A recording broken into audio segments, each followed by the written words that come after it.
रविंद्र राय के बाबूलाल मरांडी के खिलाफ चुनाव लड़ने की संभावना को समाप्त करने के लिए बीजेपी ने रविंद्र राय को कार्यकारी प्रदेश अध्यक्ष बना दिया है। रविंद्र राय के झामुमो में जाने की आशंका उत्पन्न हुई थी, जिसे बाद में बीजेपी के नेताओं ने मना लिया था। बाबूलाल मरांडी को लगातार दबाव की राजनीति झेलनी पड़ रही है। बाबूलाल मरांडी को अपने ही पार्टी के नेताओं से दबाव की राजनीति झेलनी पड़ रही है। जिस तरह से बाबूलाल मरांडी निरंजन राय का सामना करते हुए दिखाई दे रहे हैं, उसी तरह से रविंद्र राय भी झारखंड मुक्ति मोर्चा में जाकर चुनाव लड़ने की संभावनाएं जता रहे थे और वो नाराज़ भी हो गए थे। और इसी बाबत बीजेपी के विधायकों ने और वरिष्ठ नेताओं ने उन्हें मनाने का भी प्रयास किया और वो मान भी गए। बदले में उनको पुरस्कार स्वरूप बीजेपी के कार्यकारी अध्यक्ष का पद मिला। भाजपा में आज तक कार्यकारी अध्यक्ष का कोई पद नहीं होता है, लेकिन बाबूलाल मरांडी को राजधनवार में घिरता हुआ देखकर बीजेपी के नेताओं ने यह निवारण निकाला कि आखिर रविंद्र राय को कोई महत्वपूर्ण पद दे दिया जाए। ऐसे में पार्टी के कार्यकारी अध्यक्ष के रूप में अब रविंद्र राय दिखाई देंगे। रविंद्र राय उस दबाव को कायम करने में सफल रहे जो दबाव वो डालना चाहते थे। पार्टी में वो दबाव डालकर कार्यकारी अध्यक्ष पद को हासिल कर लिया और ऐसी स्थिति में कहा जा सकता है कि बाबूलाल मरांडी के नज़दीकी रहे रविंद्र राय और बाबूलाल मरांडी की भी ये सहमति हो सकती है।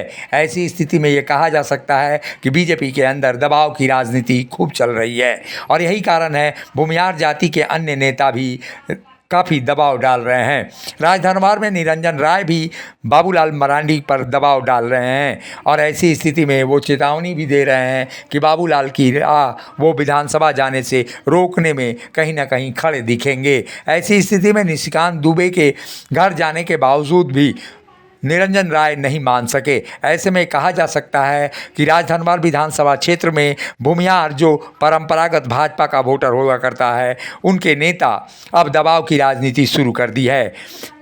बीजेपी के प्रदेश अध्यक्ष बाबूलाल मरांडी को घिरता हुआ भूमियारों से देखकर अब उपाय ढूंढने में हिमंता विश्व शर्मा सहित अन्य नेता भी लगे हुए हैं। ऐसी स्थिति में उन्होंने बेहतर तरीका यही अपनाया कि रविंद्र राय को प्रदेश के कार्यकारी अध्यक्ष में नियुक्त कर दिया गया और ऐसी स्थिति में कहा जा सकता है कि बीजेपी पर दबाव की राजनीति कायम है और यही दबाव की राजनीति का परिणाम हुआ कि रविंद्र राय कार्यकारी अध्यक्ष बन गए हैं। 2014 से 2024 10 साल आगे बढ़ा है और संगठन की शक्ति भी हमारी बढ़ी है।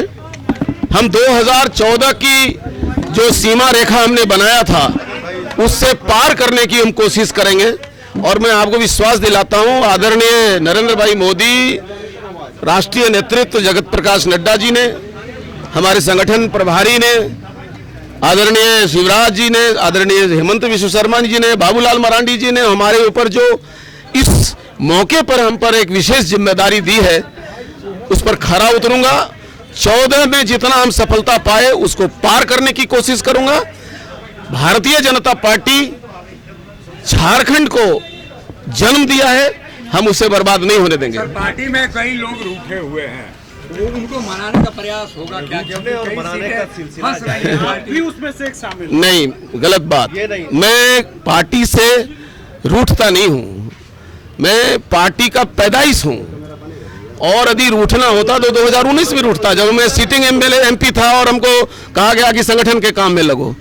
भाजपा की चरित्र को, भाजपा के जो मूल कार्यकर्ता हैं, भाजपा जिनकी आत्मा में बसती है, उस कार्यकर्ता के चरित्र को समझना सर्वसाधारण राजनीतिक कार्यकर्ता की बस की बात नहीं है। ये हम अपनी अंतरात्मा की आवाज से भाजपा की काम करते हैं। बाद में जो हमारे मार्गदर्शक हैं वो रास्ता जरूर बताते हैं, परंतु आवाज हमारी अंतरात्मा की होती है। भाजपा अपने आप में कुछ खास चीज है। सर, पार्टी से कई लोग उठे हुए हैं, अभी भी बागी प्रत्याशी के रूप में मैं देखता हूं। मैं आज इतना ही कह सकता हूं कि हम आपको मिलते रहेंगे। आप सबका हमको सहयोग चाहिए। हमारा केंद्रीय नेतृत्व यहाँ बैठा हुआ है, उनके नेतृत्व में, उनके मार्गदर्शन में कार्यकर्ताओं का विश्वास अर्जित करके थोड़ा बहुत यदि किसी को कष्ट है तो उसको दूर करेंगे। मिनी लंदन, मैक्लुस्कीगंज, प्रकृति की गोद में बसा ड्रीम डेस्टिनेशन आपका कर रहा है इंतजार। आइए अपने यादगार लम्हों को बिताइए ड्रीम डेस्टिनेशन में। राजधानी रांची से महज 50 किलोमीटर दूर आपका अपना ड्रीम डेस्टिनेशन। जब टूटती है आस, जब थकती है सांस, जब रूठते हैं अपने, मुंह मोड़ता है जमाना, जब अंगड़ाई लेता है संकल्प, फिर बनती है कहानी, बनते हैं अनमिट निशान। देखिए मेरे साथ संघर्ष की दास्तां।